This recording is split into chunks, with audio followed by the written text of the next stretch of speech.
Come on. These relationships that you think are so awesome, and you know why and I'll fill you in a little. I'll fill you in, especially the teenagers in the audience, and the young people in the audience who kind of just recently kind of shot an email and somebody emailed them back and a little Facebook thing happened, and, you know, a little wink and a little hee there in the playground, even though it's a separate school, but in recess you saw each other like a little bit of that happened. Let me just fill you in a little. You know, all of this is a product of low self-esteem. You think you're ugly. So if a guy thinks you're cute, you're like, oh, really? I'm beautiful? You know, you have low self-esteem. You think nobody's gonna like you, nobody's gonna want to marry you, and all of that stuff. And on the other hand, there's the guy, like, you know, we don't have good friendships and good relationships, and we're looking for something. And most of the guys, I don't have to tell you what's going on in your head. You and I have ijma' on this issue. The things that go on in our head. There's no reason for me to explain all of that to you, you know. But you know, just because you have raging hormones and you're like daydreaming about girls and things like that, it doesn't mean that you're in love. It just means that you haven't controlled your temptations yet. And you're ruining somebody's life. You're ruining an entire family. You realize what you're doing? And you call it love? You tell me, if she was like 50 pounds fatter, you still be in love? Because she's the same person, same ruh inside her jasad, right?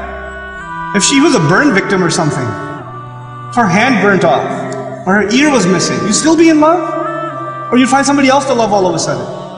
And if you can't answer that question honestly, then come on, you're not in love, you're just hormonal. That's all you are, you know? This is what we've done to relationships that are supposed to be beautiful. Marriage is supposed to be a beautiful relationship. It's supposed to be a lifelong relationship. But because you're watching all of these models on TV and stupid, like, you know, women that are just throwing themselves at men and all this stuff, and you've developed this delusional concept of what it means to have love in your life. Delusional concept. Our deen came to free the world from this nonsense. To free it, because we have a more mature understanding of what it means to have love in your life. You know, to have. I'm not saying you shouldn't marry someone you like. You should.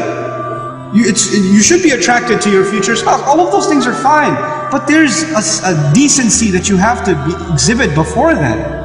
You know, and if you're okay with talking to a girl like that, you should be okay with somebody talking to your sister. You're okay with that too? Not if you have any ounce of decency left inside you. If you do, then, you know, this is how we have to end these things. And now if you've been in that kind of relationship, or you're in one of those relationships right now, nobody knows. Only Allah knows and you know. Don't raise your hand, please. Right? But I'm saying, you're like, oh, after today's lecture, I have decided I no longer want to be your friend. You know, don't even write that, because even then you're looking for a response. You're kidding yourself. And then you're checking, did she write back? Yes, we should no longer be friends. And then you'll write back, you're right, we really shouldn't be friends anymore. And then she'll write back, yeah, never again. And then you're still doing it. Just stop, just cut it off. Just cut it off. It's not good for you. And guys, I've done a whole series on shame, so I won't repeat the whole thing because it took hours and hours and hours, but I will tell you this. It's okay to be attracted to a girl. Allah put that in you. You're not evil for finding a girl beautiful. It's not haram for you to feel that way. You have to control it though. You have to control yourself. Our deen teaches us self-control. And if you cannot exhibit self-control in one aspect of your life, you'll lose self-control in other aspects of your life. Same thing for you. Same thing for you. Control yourself. Control your giggle. Control your overly friendly demeanor in certain situations. Don't be oblivious to, don't say we're just friends, or he's like a brother to me. If he ain't your brother, he ain't your brother. That's it. That's it.